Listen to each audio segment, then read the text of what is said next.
Fala aí, gente, como é que tá? Tudo bem? Meu nome é Rodrigo Rocha, eu sou vendedor técnico da NG Fluid, que é um distribuidor autorizado IDAC. A IDAC é um dos maiores fabricantes mundiais de componentes, sistemas e soluções em automação industrial. E hoje o que eu vou falar aqui para você é um assunto que ele tem relação direta com até mesmo, em alguns casos, até 70% das possíveis falhas em sistemas hidráulicos. Se você conhece um pouquinho de hidráulica industrial, se você trabalha na área, você até sabe do que eu estou falando. Mas, em primeiro lugar, deixa eu apresentar um pouco da nossa empresa, do nosso negócio, para que você entenda no que nós podemos estar te ajudando, beleza? Então vamos lá. Primeiramente, a gente é distribuidor da IDAC, esses daqui são os meus contatos. Componentes, sistemas, engenharia de fluidos e serviços. Então, além de poder estar te fornecendo componentes, sistemas hidráulicos inteiros, como unidades hidráulicas, unidades de filtração e refrigeração, nós também podemos estar te ajudando, te auxiliando, te dando uma consultoria relacionada a fluidos, como com análises de óleo, com diagnósticos. Então, nós temos grande know-how e expertise nessa área. Aqui é um pouquinho da nossa linha de produtos, com filtros, elementos filtrantes, onde a IDAC ela tem um expertise tremendo no mundo inteiro, bombas de engrenagem, palhetas, pistões, acumuladores hidráulicos, acessórios, trocadores de calor, ar, óleo, líquido, sensores e transdutores diversos e válvulas de controle. Válvulas de controle direcional, controle de pressão, controle de vazão. Então, se você tiver alguma demanda desse tipo de componente, pode entrar em contato comigo, mas eu vou te dizer aqui já qual é a área que a gente vai poder estar te atendendo, porque nós somos distribuidores da IDAC, temos atendimento regionalizado e nós da NG atendemos essa região aqui, né? Região da Baixada Santista e boa parte da região metropolitana de São Paulo. Eu, Rodrigo Rocha, atendo particularmente a região da Baixada Santista, então se você estiver na Baixada Santista e tiver demanda de componentes, sistemas e soluções em automação industrial voltados para a hidráulica industrial, filtração de processos e filtração diesel, você pode entrar em contato comigo, meus contatos eu vou deixar aqui, para que a gente possa te ajudar. Na Baixada Santista sou eu que atendo, em Diadema também, Taboão da Serra, em Budas Artes, Poti e Vargem Grande Paulista. Qualquer uma dessas cidades você pode me chamar que eu vou estar à disposição para poder estar te atendendo. As outras cidades são os nossos colegas que estão atendendo aí, que são o Rubens Diniz e o Luiz Silva. Eles também têm uma ótima qualidade de atendimento e expertise para poder estar te ajudando. Fica comigo aqui. Vamos falar um pouco do que é hidráulica industrial, gente. Esse é um conceito básico para que vocês se contextualizem aqui no que eu vou te explicar. A hidráulica industrial é uma tecnologia de automação caracterizada por utilizar líquidos, normalmente óleos minerais sintéticos e semissintéticos. Esses dois últimos foram desenvolvidos depois de o pessoal ter visto algumas aplicações um pouco mais severas e ter gerado esse tipo de demanda, como um aumento da viscosidade, como uma resistência maior com essa temperatura, enfim, algumas características particulares, mas no modo geral, normalmente, os óleos minerais atendem grande parte das aplicações. Para a transmissão de força e energia em sistemas mecânicos, ela é muito utilizada em sistemas industriais e é conhecida por ser capaz de realizar grandes forças em espaços relativamente pequenos. A gente pode observar principalmente na hidráulica mobil, como por exemplo, nos caminhões pitoneira, onde um pequeno motor hidráulico consegue mover aquele conjunto gigante de carregado de cimento. Se você fosse fazer esse acionamento com um motor mecânico, você precisaria de uma grande redução para poder estar realizando essa força toda. E com o motor hidráulico, apenas um motorzinho relativamente pequeno, você consegue fazer esse tipo de movimento. Tá? Aqui um pouquinho para você entender um sistema hidráulico, um esquemático razoável para você entender. Sistema de geração de energia, né, que é composto principalmente aí pelo conjunto motor-bomba, né, onde normalmente tem um motor, que pode ser um motor a combustão ou um motor elétrico. Geração de energia, que é o conjunto motor-bomba, manda para o sistema de controle, né, que é onde vai controlar mesmo em qual direção que vai o fluido, em qual velocidade vai o fluido, que são as válvulas de controle de vazão, por exemplo, e qual força que o atuador vai estar atuando, né? Qual força que vai ser realizada ali através das válvulas de controle de pressão. A parte também dos circuitos auxiliares, que são os filtros e reservatórios, e o reservatório, né? Às vezes são dois reservatórios, depende da aplicação. E a instrumentação, que é composto pelos sensores e transmissores de pressão, vazão, temperatura, nível, contaminação e assim por diante, que é a parte mais eletrônica, mais da automação em si, tá? Aqui é um pouquinho do layout sobre como é mais ou menos um sistema hidráulico industrial comum. Normalmente o sistema hidráulico tem esse jeitão aqui, vamos falar assim. Aqui é o conjunto de motobomba, aqui é o sistema de controle composto pelas válvulas, tanto de pressão, vazão e direção, né, sistema direcional, instrumentação, que é a parte de sensores, transdutores, pressostatos, enfim. E aqui os auxiliares, que são reservatório, visor de nível, filtros e assim por diante. Então, vamos lá. Aqui é um exemplo de sistema hidráulico muito utilizado principalmente em portos, que é o spreader, né? O spreader é um dispositivo que pega os containers, né? de transporte de containers, né? Através de atuadores aqui nessas regiões aqui, né? Tanto esses daqui que são atuadores que descem para poder encaixar no pokayoke do container, quanto esses que fazem, daqui não dá para ver, mas eles avançam para pegar containers maiores ou menores, tá? Que são atuadores lineares. Aqui você tem uma visão um pouco melhor dos atuadores que são tanto lineares, né? Ou seja, que tem movimento linear de avanço e retorno, né? Se move em linha reta, e também atuadores rotativos. No caso, essa máquina aqui é um stacker, né? Que é uma empilhadeira de container cheio. E esse atuador rotativo, ele possibilita o giro desse spreader móvel aqui que tem na ponta da lança do stacker, tá? Espero que tenha entendido, que tenha ficado claro para você. Atuadores rotativos também são utilizados, por exemplo, em trocadores de calor, né? Em alguns modelos de trocadores de calor, devido ao layout, devido à própria aplicação em si, ao invés de se colocar motor elétrico, o pessoal coloca um motor hidráulico, né, por conta de vários fatores aí, que, enfim, não vem ao caso, só para você entender como a utilização pode ser realizada para esse tipo de motor hidráulico, tá? Algumas vantagens da hidráulica: força, alta força de saída, uma precisão relativamente alta, ou seja, você consegue ter uma precisão de velocidade, de força e também de parada, devido às tecnologias das válvulas proporcionais e servoacionamentos, também regras potenciométricas que verificam a posição do cilindro, até mesmo sensores analógicos que podem ser instalados no interior do cilindro para poder estar lendo a posição dele e parando em determinada posição pré-determinada pelo próprio processo, tá? E isso daí já aborda a velocidade, que pode ser ajustável através tanto de bombas variáveis como válvulas também proporcionais de fluxo, a parada que pode ter uma certa precisão, e também uma das vantagens é a alta durabilidade, ou seja, sistemas hidráulicos normalmente são muito duráveis, né? Não são sistemas descartáveis, eles duram muito. Algumas desvantagens, e essa desvantagem aqui acaba sendo um ponto para nós, principalmente essa primeira: complexidade técnica. Para mexer com hidráulica industrial, normalmente você precisa de um treinamento um pouco mais especializado. Então, isso acaba batendo a favor daquele que trabalha, porque normalmente a remuneração é um pouco mais diferenciada para quem é especialista na parte de hidráulica, assim como, na verdade, como qualquer especialista, mas principalmente profissionais de hidráulica, eles são razoavelmente bem remunerados. Complexidade técnica, né? Então necessita de treinamento, que é o que a gente está falando aqui. Alto custo de manutenção. Componentes hidráulicos normalmente eles são relativamente caros comparados com componentes, por exemplo, elétricos ou pneumáticos, né? Claro que depende de componente para componente, né? Alto percentual de itens importados, que acaba encarecendo também, né, o componente, né, devido à vulnerabilidade frente ao dólar. Possíveis problemas ambientais com vazamento, né? Então você realmente pode ter problemas aí caso haja vazamento de fluidos hidráulicos indesejáveis aí. Você pode ter alguns problemas porque o óleo mineral hidráulico ele agride o meio ambiente, infelizmente. E um alto custo inicial, por quê? Porque devido às grandes solicitações de força que são exercidas pelos sistemas hidráulicos, o material ele precisa ser muito resistente, e os materiais resistentes eles normalmente são um pouco mais caros, que são aços maciços, né, por exemplo, que são usados aí na fabricação principalmente de bombas, de válvulas, de cilindros, enfim, no modo geral aí de todos os componentes hidráulicos. E agora eu vou te falar qual que é o componente mais importante de um sistema hidráulico.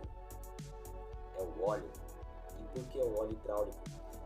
Porque se você cuidar do seu óleo hidráulico, você vai ter condições de ter um sistema altamente durável. O óleo hidráulico, ele praticamente determina a durabilidade dos outros componentes. Principais funções do óleo no sistema hidráulico. Ele que transmite a potência para o sistema. Então, o óleo ele é um transmissor de potência, de força, de movimento, de energia e assim por diante. Através dele que os movimentos são realizados, as forças são realizadas, velocidade de acionamento, enfim, é tudo através do óleo hidráulico. Ele também realiza a lubrificação das partes móveis, né, pela própria propriedade de viscosidade dele, ele permite esse tipo de função, e a troca de calor. Ele também transporta calor porque existem regiões do sistema hidráulico que são sujeitas a temperaturas mais altas. Então, isso faz com que o óleo hidráulico ele acabe aquecendo nessa determinada região e dissipando esse calor ao longo da linha, tá? E aqui uma estatística aí que muitos especialistas eles já constataram que 70 a 80% das possíveis falhas de sistemas hidráulicos estão relacionados direta ou indiretamente com a parte de contaminação, fluidos contaminados. Então, poxa, o meu cilindro está com vazamento direto. Provavelmente teu óleo está contaminado, está danificando aí as partes metálicas, está riscando seu cilindro ou as vedações.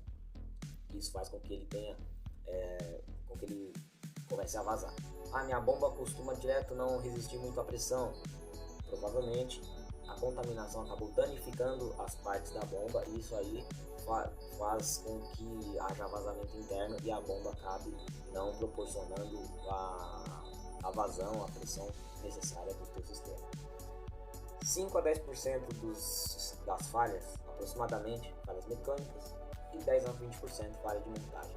Então, se a gente focar aqui, a gente vai poder deixar de ter até 80% dos problemas relacionados à hidráulica industrial. Então vamos lá. Contaminação grande vilão do sistema hidráulico. Aqui a gente vai falar um pouco mais da contaminação sólida, tá? Eu não vou abordar a contaminação líquida hoje. Normalmente ela é feita por autogeração, ou seja, não sei se você sabe, mas o próprio sistema hidráulico, ele mesmo por si só, ele gera contaminante. No funcionamento, devido aos próprios contaminantes que já estão inseridos dentro do sistema, já estão inseridos no sistema, eles mesmos geram outros contaminantes e que acabam multiplicando a contaminação e assim por diante. Contaminação líquida por água ou outros líquidos. E a contaminação gasosa, normalmente causada por cavitação nas bombas. Contaminação, o grande vilão do sistema hidráulico. Fontes de contaminação. Fonte externa, ou seja, cilindros hidráulicos que ficam expostos, o que normalmente acontece, os cilindros acabam ficando expostos pela própria funcionalidade deles. O desgaste dos componentes, a própria manutenção no montar e desmontar, o abastecimento inadequado, ou seja, às vezes o pessoal pega ali uma bombona de óleo, pega um funil que estava jogado por ali, coloca e abastece um reservatório com aquele funil, jogando contaminante para dentro do sistema hidráulico. O sistema hidráulico, gente, é para ser abastecido filtrando, tá? Você sempre abastece o sistema hidráulico filtrando, um carrinho de filtragem, uma bombinha manual, enfim, mas é importante que seja abastecido sempre filtrando, tá? E na própria montagem do sistema. Contaminação sólida, o vilão microscópico. Gente, se você consegue ver a contaminação, é porque a coisa já está feia. Mas os vilões da contaminação são principalmente aquela contaminação que você não consegue ver. Dá uma olhada aqui. O cabelo humano possui 75 microns. A partícula visível ao olho, 40 microns. E o tamanho entre 2 e 15 micra. São os tamanhos que mais danificam os sistemas hidráulicos. Por quê? Porque se alojam nas folgas das partes móveis do teu componente. E olha aqui, ó. Para piorar um pouco a situação, normalmente os contaminantes eles não têm formato regular, né? Normalmente eles são pontiagudos, então isso acaba danificando mais ainda o sistema hidráulico, gerando mais ainda contaminantes ainda. Aqui alguns tipos de contaminação. Poeira, né? Normalmente respiro deficiente ou alta contaminação. Tinta, que às vezes ela sai do interior do reservatório. Partes metálicas, né, são os desgastes das partes metálicas, fibras, elementos filtrantes, restos de pano que são deixados muitas vezes, e borracha, que são os desgastes das vedações dos componentes. Aqui é um pequeno exemplo aqui. Uma válvula direcional, todo componente hidráulico ele se movimenta, né? Então ele precisa de uma folga dinâmica, né? E é nessa folga que o contaminante se aloja, por exemplo aqui, nessa região. E aí quando esse contaminante ele se aloja ali nessa folga, ele acaba meio que usinando, no movimento vai e vem, ele acaba meio que usinando as paredes, causando muitas vezes vazamento interno. Às vezes aquela válvula que você trava ela numa posição e aí o cilindro continua se movimentando, então provavelmente está com vazamento interno. Pode ser vazamento interno, claro, pode ser também a vedação da válvula e tal, mas aqui é para exemplificar, é possível que seja vazamento interno da própria válvula. Principais prejuízos da contaminação sólida: vazamentos em cilindros hidráulicos, né, que é o que a gente falou, devido aos danos na própria haste do cilindro, nas partes internas. Pode ocorrer vazamento, tanto o vazamento externo, né, ou seja, o óleo começa a babar para fora, quanto vazamentos internos, que é o vazamento entre as câmaras do cilindro. Então, entre câmaras começa a vazar o cilindro e aí ele vai formando um calço hidráulico.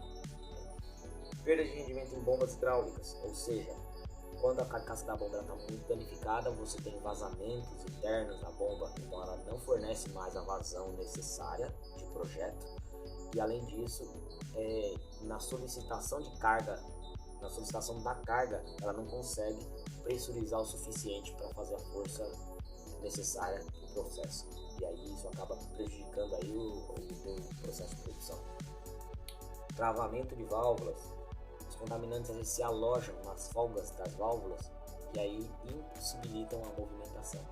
Ou mesmo, além de impossibilitar a movimentação, também causa aquele vazamento interno entre as câmaras da válvula. Tá? Então, esses são alguns prejuízos causados por sistemas contaminados, tá? Pela contaminação do sistema hidráulico. Então, vamos lá. Agora, a contaminação sólida, a gente falou sobre alguns danos, mas como que a gente vai fazer para dimensionar, para quantificar isso? O quanto está sujo e qual o tamanho da sujeira? Como que eu faço para poder quantificar isso? Para saber o quanto está sujo, quanto está limpo?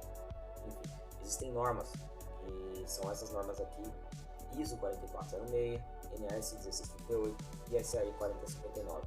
Eu vou falar um pouco mais sobre essas duas aqui, né, que é a ISO e a NAS, que são as mais utilizadas. A NAS é uma norma obsoleta, mas ainda é muito usada, né? Então o pessoal acaba se familiarizando melhor na norma NAS. Tem algumas classes que eu vou te explicar aqui ao longo da nossa apresentação, beleza? Como detectar a contaminação? Gente, para detectar a contaminação sólida e líquida também, né? Mas aqui a gente está abordando a contaminação sólida, a gente precisa realizar análise laboratorial. Isso mesmo, análise laboratorial.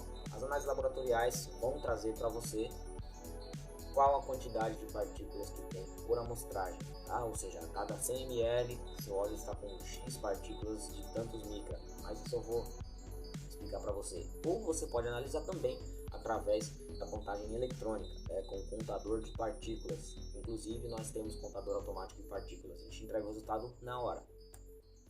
Olha só, aqui é um exemplo de como funciona a análise laboratorial. O óleo passa pela membrana, que é sujeita à análise por foto de microscópio.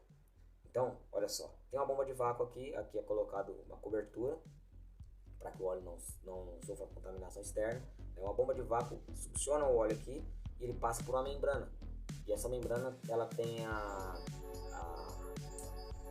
os padrões, né? Os padrões de 1.2 micra. E após o óleo passar por essa membrana, ele fica sujeito ao microscópio, né? E aí o microscópio tira algumas fotos dessa amostra e aí o analisador, né? No caso a pessoa que vai realizar a análise, ele compara com os padrões de sujidade que já são padronizados, né? Já são padronizados aí, como que o óleo está em cada estado de sujidade. Então aqui é um exemplo, né, como que é o óleo novo, fornecido de barris, 22, 21, 18. Então, Se você pegar uma membrana, depois de sujeitar ela a esse processo e olhar no microscópio, você vai encontrar algum resultado bem parecido com esses aqui, ou alguns outros, né, de algumas outras classes aí tá, isso tudo está no nosso livreto de controle de contaminação, e aí você vai comparar com cada classe, beleza? Esse é o processo de análise laboratorial. Contaminação sólida medida por análise eletrônica. Por análise eletrônica, ela é medida através dos nossos contadores de partículas que te fornecem aí resultado imediato. Então você coloca o óleo, passa o óleo por ele, e aí ele, através dos visores que tem aqui, que você pode ver aqui, ó, tem visores aqui, onde você pode observar os resultados, tá? Eles passam aqui, o óleo passa por aqui, né? Ele passa nesse sentido, da direita para a esquerda. Aí vai ter um laser que vai ler a sombra, e com uma vazão que passa por ele, é uma vazão conhecida, então ele sabe qual velocidade que aquele óleo está passando. Sabendo a velocidade, ele sabe a velocidade que a partícula vai passar, ele verifica em quanto tempo aquela partícula passou, e através disso ele faz um cálculo para verificar aí o tamanho aproximado da partícula, e aí ele emite aí para você aqui nos visores o tamanho da partícula equivalente através das normas, beleza? Gente, quantificar e dimensionar.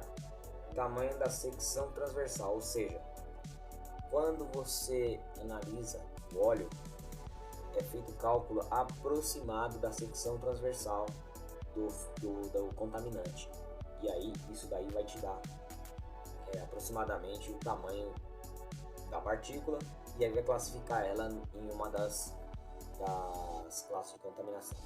Beleza, gente? Bom, essa foi a primeira parte da aula. Eu vou deixar depois gravada a segunda parte da aula aqui, para que você consiga entender um pouco melhor sobre o controle de contaminação fluidos hidráulicos. Beleza? Um grande abraço aí, fica com Deus. Acompanha aí que a gente vai gravar a próxima.